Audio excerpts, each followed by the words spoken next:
Hi guys! Welcome sa bagong episode na aking vlog.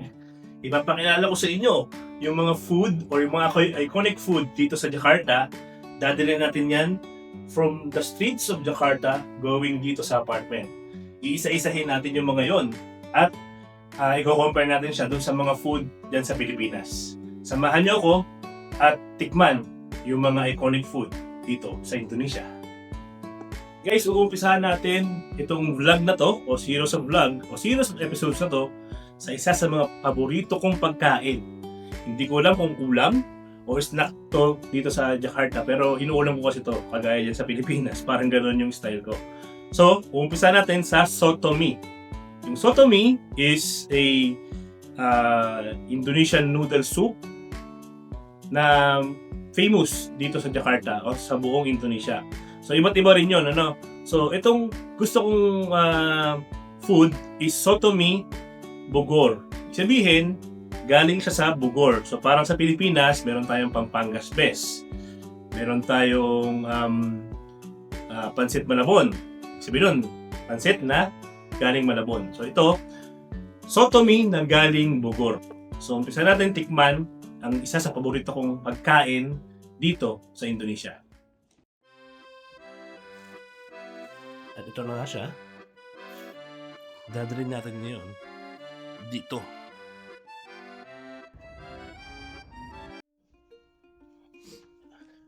At ito na nga guys. Titikman na natin ito ngayong soto mie.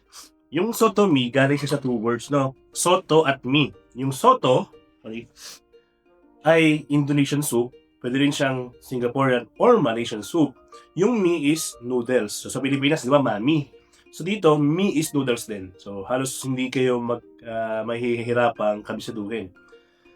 So kagaya ng pagkain sa Pilipinas, may noodles at may kanin. So maganda rin kombinasyon. So parang may mami at may kanin. Ang kakaibahan lang dito, marami siyang gulay. Like this. At may tomato.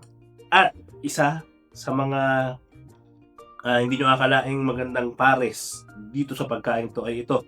Ito ay parang lumpia, pero ang tawag dito ay rissoles. Ang laman niya ay miswa. No? Miswa ang loob. So, ang tawag dito ay rissoles. So, ito natikman ko na ito sa labas at siyempre, isa to sa favorite kong pagkain dito sa Indonesia. So, kung ihahambing ko siya sa pagkain sa Pilipinas, ito ay parang bok choy, labas bok choy, pero mas may konting asim to kaysa dun sa bok choy. At may distinct flavor lang sila. Siguro dahil mayroon tong mga tomato, kaya medyo maasim, at maraming beef. Actually, beef yung, beef. At accordingly, sabi nila, ang broth daw nito is shrimp broth. Kaya kakaiba rin yung lasa ng sabaw. Ayan. Yung laman nito na noodles, dalawang uri, no? Itong kulay dilaw, yellow egg noodles daw to. At itong kulay puti. Yung puti, yung parang vermicelli daw ang tawag dito. Pero sa Pilipinas, parang miswa lang naman to, di ba? Itong miswa na to, ito rin pa naman nung rissoles. So, tingin ko naman hindi mahihirapan yung mga bibisita rito sa Indonesia na kumain ng pagkain na to. Kasi, it's a soup meal na pwede nyo gawing tanghalian. Pwede rin nyo gawing almusal. Well, sa Pilipinas kasi ginagawa namin almusal yung mami. So, ayan.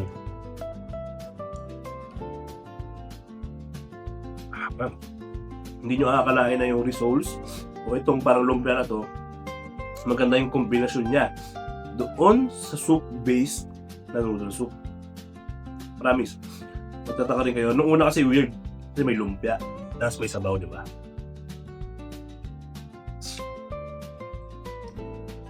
Pero nung tikman ko siya, ito na laging kinakain ko pag galing kami simbahan.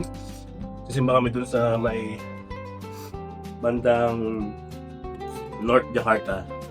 Meron din dong kainan na napakasarap. Ito, kalasan nito. So, lagi yon. And ang presyo nito dito ay pumapalo siya sa 28,000 rupiah hanggang 37,000 rupiah. May kanin na yun. So, siguro nasa 100 pesos and up to 120, 130 pesos yung isang meal. Pero marami naman siya. Kung makikita nyo, isang buong bowl yung okay?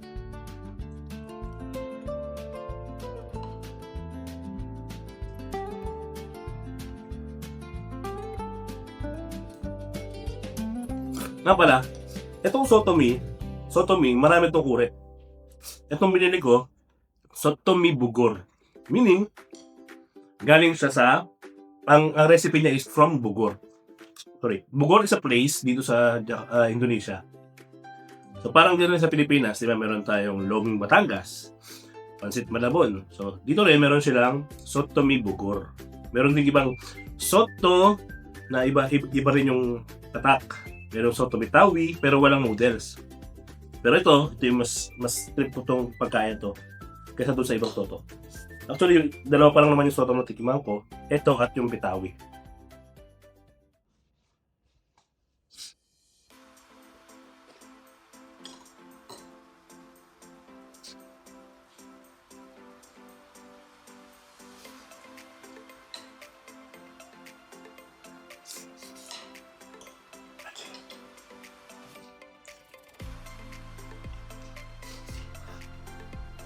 At meron itong taba. Taba ng baka.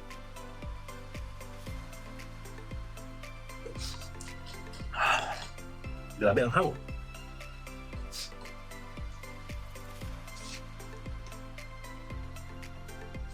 Kailangan siya nalalamunan ko.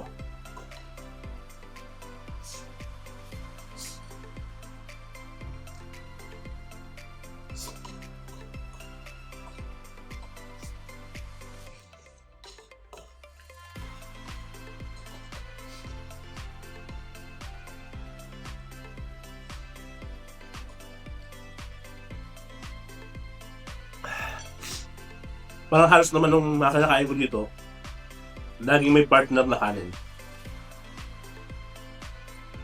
Siyempre, sanay tayo sa pagkain, ulam na may kanin.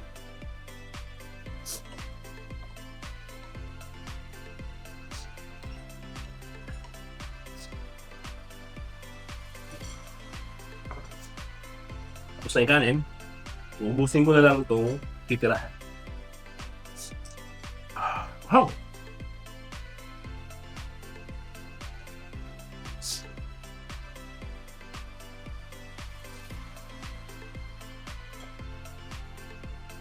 Parang napadami ata yung paglalagay ko ng sambal. Labi ang hang niya. Umabot na ng tenga ko eh.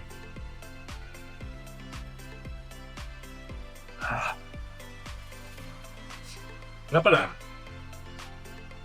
bago lang yung vlog ko, so pag napapanood nyo to, paki-like and subscribe naman.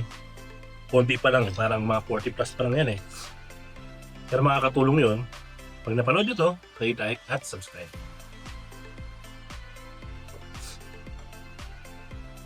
Eh, by the way, dito ako sa Indonesia para sa isang short working assignment. So, 6 months ako dito. And currently, nakaka-4 na buwan na ako.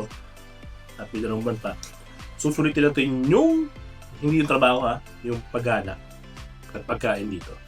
At isi-share ko sa inyo yung iba't ibang lugar o yung iba't ibang pagkain, kagaya nito, para pag pumunta kayo dito, hindi na kayo magiging stranger pagkain nila.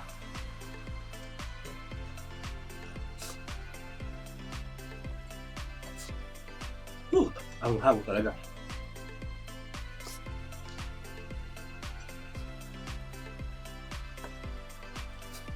By the way, dalawa yung binili kong results. Umorder ako ng 2 extra. Meron na talaga siyang nakalagay na results dito, nahati-hati na.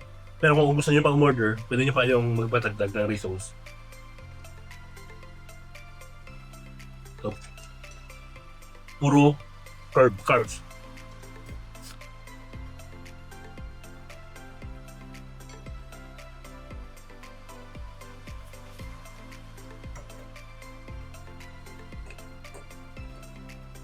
Yung susunod na episode, papakilala ko naman sa inyo yung Mi Ayam.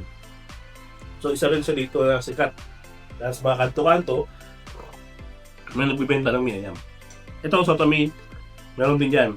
Makikita nyo, ito-post ko yung picture ng Mi Ayam, ng Sotomi Bugor. Yan, makikita nyo kung ano yung stall, whole store para maka-order kayo minsan. Ang hasala kasi minsan, hindi marunong mag-English yung ibang owner. So, doon ako nahihirapan. Kaya minsan, sasama may driver para kumain kami sa labas, para siya na yung makapag-usap. Pero ngayon, dahil hindi ako makalabas, in-order ko na lang siya. Na-i-vlog ko pa. Diba? Mahihayin kasi ako sa labas. I mean, pag nag-vlog sa labas, nahihiya ako. At least dito, ako ang magsa.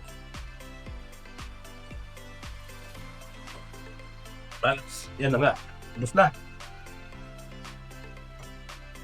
Grabe. Ang hang.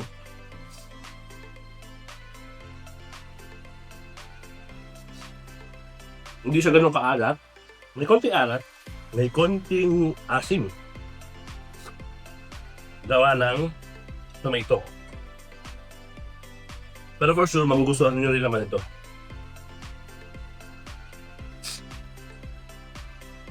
Hindi ko kanain yung taba. Mahirap ko lawin. Kala mo healthy. But anyway, diyan nagtatapos yung episode na to para sa Sotomi Bugor. Sa susunod na episode, sana panoorin nyo ulit tungkol naman yun sa Mi Ayam. Okay? Sa susunod na episode ko na siya i-introduce. So ngayon, bye-bye! See you sa susunod na vlog.